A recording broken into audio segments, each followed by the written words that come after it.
One of the perks about being a content creator is that every once in a while you'll get a very interesting email. And last month, that email came from B&H Photo telling me that I can have pretty much any camera that I wanted to use and test out for a month, and all I had to do was make a simple video about it and share my totally honest opinions on that camera. Now, I went through the process of trying to figure out which camera I should choose, and I settled on one camera, the Leica Q3 43. And since then, I have shot thousands of photos on this camera. I have been using it like crazy, and I'm sorry, B&H, I know you told me to use this thing lightly, but I've taken this thing out everywhere. I've shot engagement photos with it, landscapes, street photography, portraits, whatever it is, you name it, and I definitely have some thoughts on this camera. Now, to put things into perspective, I am a longtime Sony shooter. I've never shot on a Leica before, and I will tell you why I chose the 43 over the normal Q3 28 a little bit later on in this video, but my background is with Sony cameras. I shoot with the Sony A1 II. I love that camera because it allows me to do everything that I need in one body. And as a photographer who's trying to go with more of a minimalistic approach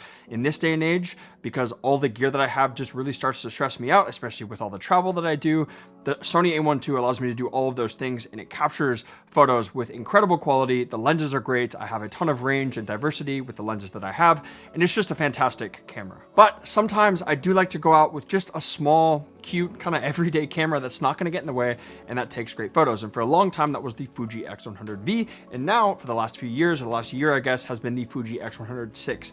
Great camera, awesome. I love it so much. But, and that's a big but here, when I do go out with just this camera and I only use it, and there's just something missing. I just feel like the photos just don't allow me to, I can't push the edits as far as I want to, especially when you compare them to the Sony files.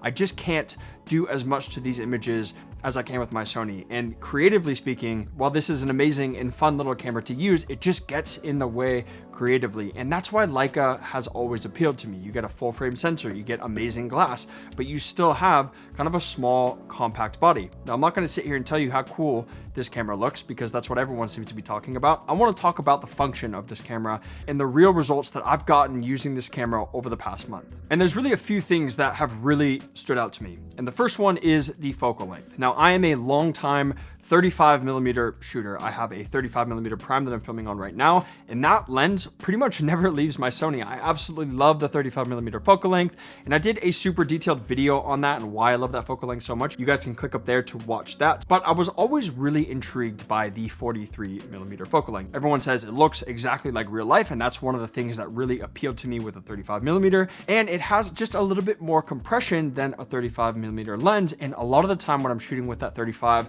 I would love just a little bit more compression in a lot of scenarios. I think it kind of simplifies the scene. And if you guys are familiar with my style of photography, I really do like to simplify the scene a little bit. And that's one of the reasons why I chose the 43 over the 28. The 28 is just too wide for my style of photography. I think it's amazing. I think it's great. But for me, I really don't like shooting wider than 35 because I don't like any kind of distortion in my photos, and I want it to look like real life. And in my opinion, anything wider than 35, your scene kind of stops looking like real life, and that's just personally not the look that I'm after. Now, I know on the normal Q3, you can just crop in because this has some pretty awesome crop modes, but I want to be able to visualize the focal length that I'm shooting with.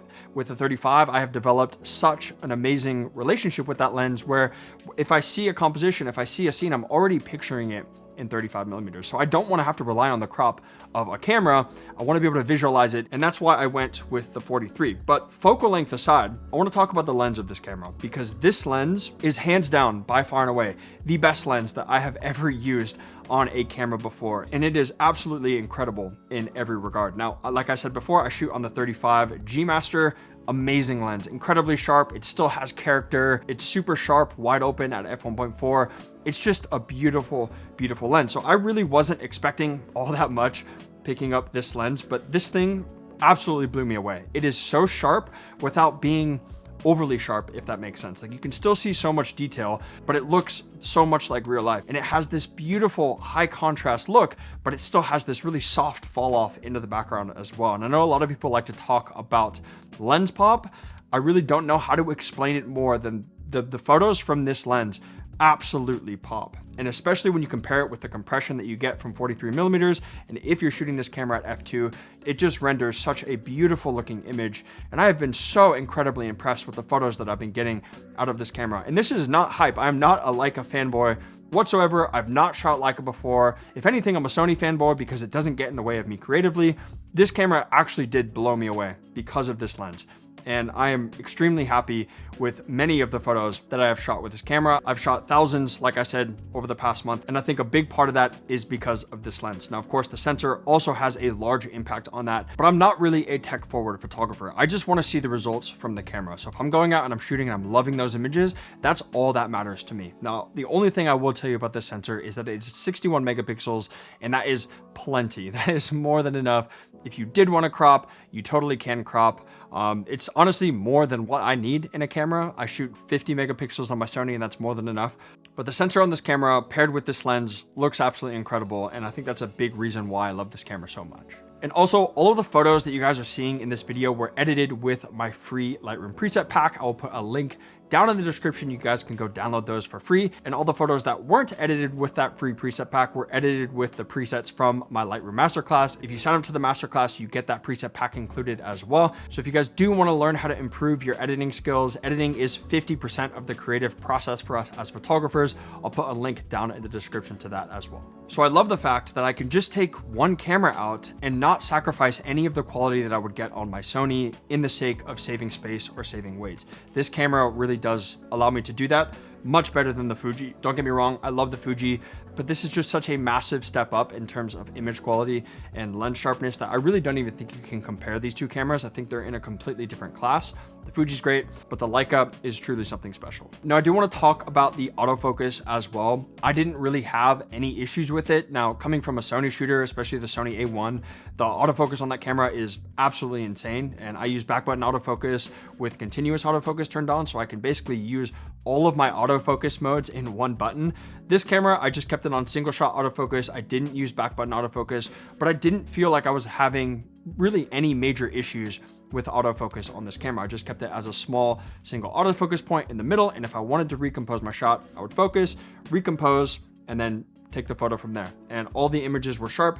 I definitely did miss focus a few times because I'm so reliant on continuous autofocus, especially with moving subjects. I found that a little bit difficult. But in general, I thought the autofocus was great and definitely a big step up from the Fuji as well. A few other things that I like about this camera, I like that I can flip the screen out. It's not something that I use all that much, but shooting stealth in the street, this is something that's really nice to have if you want to shoot from the hip. So I really do like that feature. All the buttons feel just really nice and good. And also I really like the macro mode as well. I was using that to shoot some macro photos of my watch, the Tudor Black Bay 58, and the photos look great. You can just see the sharpness that this lens delivers, even when you're getting super close to your subject. I also found the battery life to be absolutely fantastic on this camera. I was going out and shooting pretty much all day, and I wasn't having any issues with the battery life. And if it was a super long day shoot, I can easily just plug it into my external power bank and it would charge incredibly fast as well. So no issues with the battery life. I love that I can just take this out and shoot pretty much all day on one battery. So that is a big bonus of this camera as well. But there were a few things about this camera that I was not all that stoked on. And the first one is the maximum shutter speed of the mechanical shutter is only 1/2000th of a second. And me personally, I love shooting wide open. I love the look that it gives to my image, and it just really allows you to focus on the main subject in that photo and kind of take off some of the edge on other parts of the image. And because this only has a maximum mechanical shutter of 1/2000th of a second, if you're shooting at f2 in bright light, it'll switch over to the electronic shutter, which is not very good. And I have a lot of images that I was looking through that are just super warped, and they have just a ton of rolling shutter, and that's because I was shooting wide open in bright light. The camera jacked up the shutter speed to over 1/2000th of a second, and that electronic shutter just was really falling short in those images. So I really do wish the mechanical shutter was faster than that. And I guess you can use an ND filter, but that's just not something that I want to do on this camera. I want to be able to just kind of pick it up and shoot. I don't want to have to screw filters on and off. I just want to pick it up and shoot. But so far, that's really the only main gripe that I've had with this camera. I mean, I can't really find many faults in it. Maybe, you know, if I had a thumb grip, it would be easier to hold. And if I actually owned this camera, I'd probably get some accessories to kind of help it out a little bit. But generally speaking, this thing really has been a joy to shoot with. The battery life is fantastic.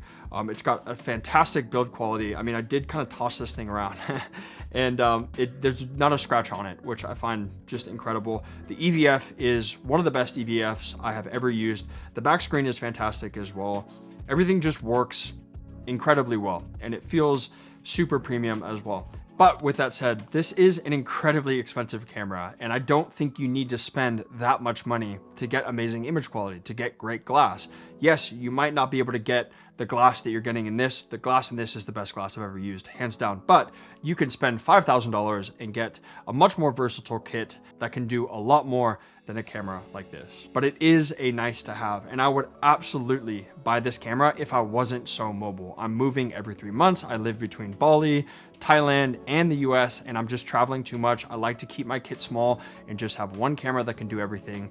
And for that reason, I'm probably gonna sell my Fujis as well, because I just think the Sony is so good in that regard. But this is a camera that I definitely would buy if I was stable and I wasn't moving around so much.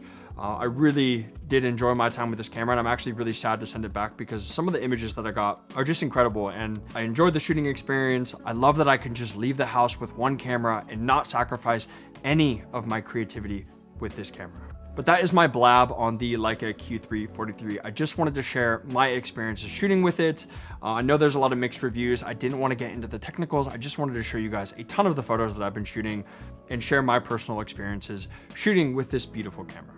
But if you guys do have any questions about this specific camera or any of the other cameras that I've been using, drop a comment down below and I will definitely get back to you. If you guys want to check out the Leica Q3 43 as well as all the other gear that I use and recommend for photographers, you can go down to the description. All of those are affiliate links from B&H Photo. So if you guys do want to support the channel, you can purchase that gear via those B&H Photo links. I will get a kickback, and also B&H will be happy as well. So thank you so much once again, B&H, for sending me this camera. I promise you I'm sending it back in great condition.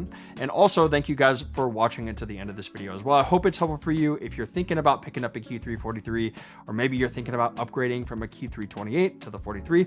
Whatever it is, I hope this video was helpful. But that is all for this video, guys. Thank you once again for watching to the end of this video, and I will catch you very soon in the next one.